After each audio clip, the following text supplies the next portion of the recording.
ป๊าโททุกคนตอนนี้งานเริ่มแล้วพอจะอายยกทัพเนาะ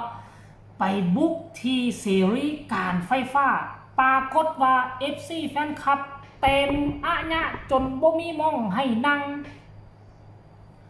สวัสดี FC แฟนคลับทุกทานมาพบมาพ่อกันอีกแล้วทานผู้ชมเอ้ยเนาะมาพบมาพ่อกันคลิปนี้ยังอยู่กับเรื่องราวของน้องอายสกุลพรลูกสาวบอสนกพงศกรแห่งวงเสียงที่6กันอยู่ทานผู้ชมเอ้ยมือนี่เป็นมือที่หลายคนคองคอยบ่คิดบ่ฝันว่ามันจะมาฮอดไวขนาดนี้พวกเจ้าฮู้บ่เต็มอาญะขนาดอายยังบ่ทันขึ้นทำการแสดงแต่ว่าพวกเจ้าเอ้ยไผจะไปคิดว่าอายจะสร้างกระแสฮือฮาได้ขนาดนี้ทุกคนเอ้ยอ๋อโถไปเบิ่งหน้างานกันเบิ่งดูทุกคนเดี๋ยวได้เจ้าฮู้ไปเบิ่งเด้อ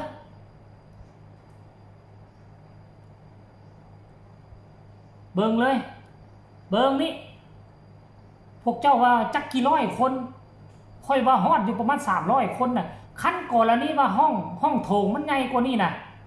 ค่อยคิดว่าคนคงจะหลายกว่านี้แต่อันนี้นี่ห้องมันน้อยคนก็เลยน้อยเห็นบ่แต่ตามค่อยวัดด้วยสายตาแล้วค่อยว่าห่วยบ่แม่นว่า400 500คุณบ่ทุกคนเอ้ยเสรีการไฟฟ้านี่นะเต็มอะญะเริ่มแล้วพ่อจาลูกจาพร้อมทีมงานพงศกรแบรนด์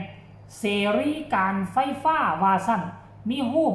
ส่งฟรีได้นี่มีรูปอายก็พอจ่าขึ้นเห็นบ่รูปอายก็พอจ่านี่แต่ว่าตอนนี้ยังบ่เห็นวีแววของน้องอายมาเถื่อเด้อทุกคนยังบ่เห็นวีแววอายน้องอายมาเถื่อวังกี้นี่เมื่อประมาณชั่วโมงกว่าๆเห็นอายกำลังแต่งหน้าอยู่แต่ว่าคาดว่าตอนนี้คงจะเดินทางมาฮอดงานเรียบร้อยแล้วล่ะอันนี้แหละท่านผู้ชมเอ้ยบอสนกพงศกรกับน้องอายนี่ถือว่าจุดกระแสให้หมอลำเสียงที่6นี่เบิ่งนี่พวกเจ้าวัดด้วยสายตาว่าจักคน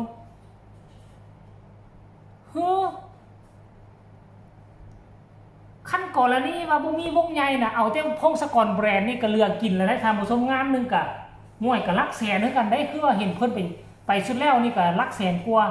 ค่อยคิดว่าพงศกรแบรนด์นี่กับคุณภาพขนาดนี้ราคาแสนกว่านี่ค่อยคิดว่าเหมาะสมที่สุดแล้วเพอร์เฟคเหมาะสมที่สุดโดยเฉพาะมีอายบอสนกพงศกรแล้วก็มีบอสนุน่ะ3คนนี่ก็ถือว่าเหมาะสมที่สุดแล้วผู้ใดได้ไปนี่จ้างงานเจ้าภาพเจ้าการเจ้างานค่อยว่าบ่ลุกทึนงานซื้อบัตรจองตัวก็ได้ขอให้มีที่3คนนี่ก็ได้นะอายญานุบอสนกแล้วก็เสริมพระเอกนางเอกศิลปินของเสียงวิหกอีกประมาณ 3-4 คนค่อยคิดว่าน่ะพวกเจ้าบ่มีทางที่จะลุกถึงแต่ว่างานนี้คืองานส่งฟรีเด้อ FC แฟนคลับงานส่งฟรีเสรีการไฟฟ้าบ่ฮู้ว่าอยู่ทั้งจังหวัดใดเนาะทุกคนเอ้ยเดี๋ยวค่อยไปเบิ่งกันเด้อจังหวัดใดเนาะค่อยไปเลื่อนมาก่อน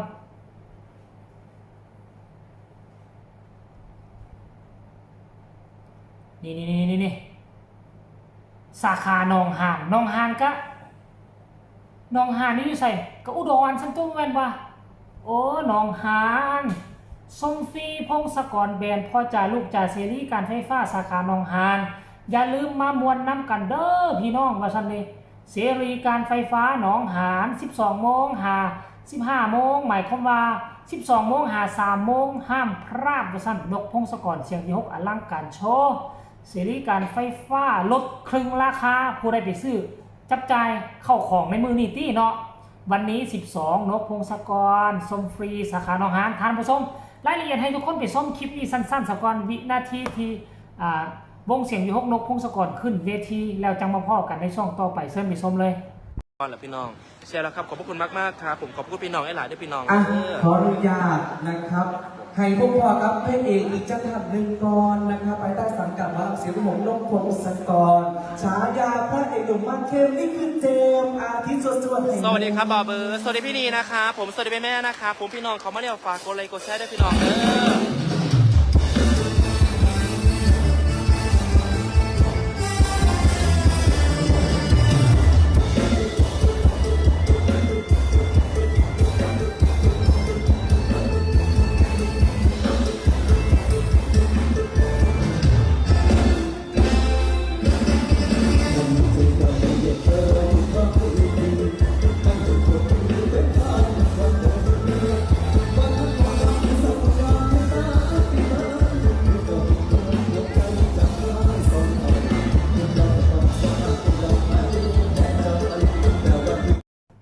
เนี่ยเห็นบ่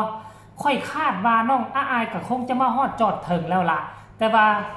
โตเด่นดาวดังโตสู้วงนางเอกประจำวงคนที่มีชื่อเสียงสุดในวงเขาเจ้าต้องเอาออกอัดท้าย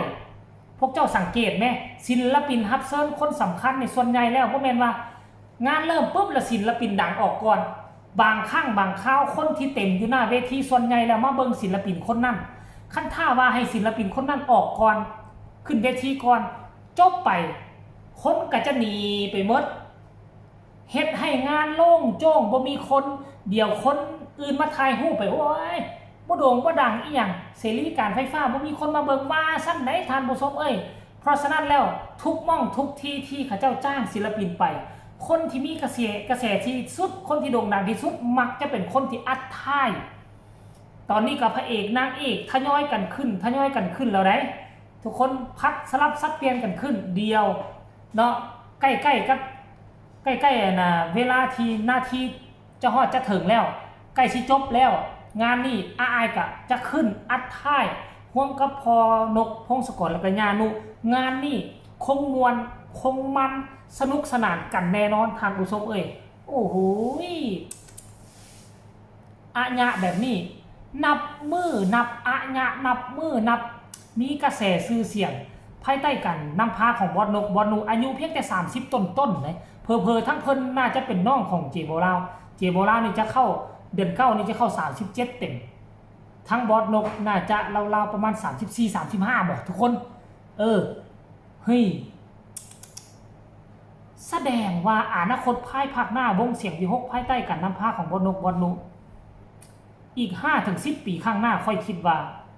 น่าจะมาติด1 ใน 3วงเบอร์ต้นที่โด่งที่ดังที่สุดในประเทศไทยแน่นอนตามที่ค่อยเบิ่งนะเพราะฉะนั้นแล้ว FC แฟนคลับผู้ใดอยู่เขตสาขาหนองหานไปเบิ่งฮีบด่วนผู้ใดบ่ได้อยู่มออยู่ไกลอยู่ฝั่งลาวคือค่อยนี่ก็สามารถเข้าไปที่เพจหลักของวงหมอลำอีหยังก็เสียงวีหกไปเบิ่งเขาเจ้าไล่สดก็ได้เด้อไปติดตามเบิ่งตอนอ้ายขึ้นมันจะเป็นแนวใดจะอาญะหรือบ่ทานผู้ชม FC แฟนคลับแฟนๆจะมารอท่าบ่จะได้มาลงมาไล่บ่มื้อนี้ก็ให้ติดตามกันตอนต่อไปก็แล้วกันเด้อขอคนละ1ไลค์1แชร์ที่สำคัญอย่ากดข้ามโฆษณาสำหรับคลิปนี้ก็บ่เว้าหลายใจห่างลาท่านผู้ชมเพียงซ้ำนี้ก่อนเด้อทุกคนสบายดี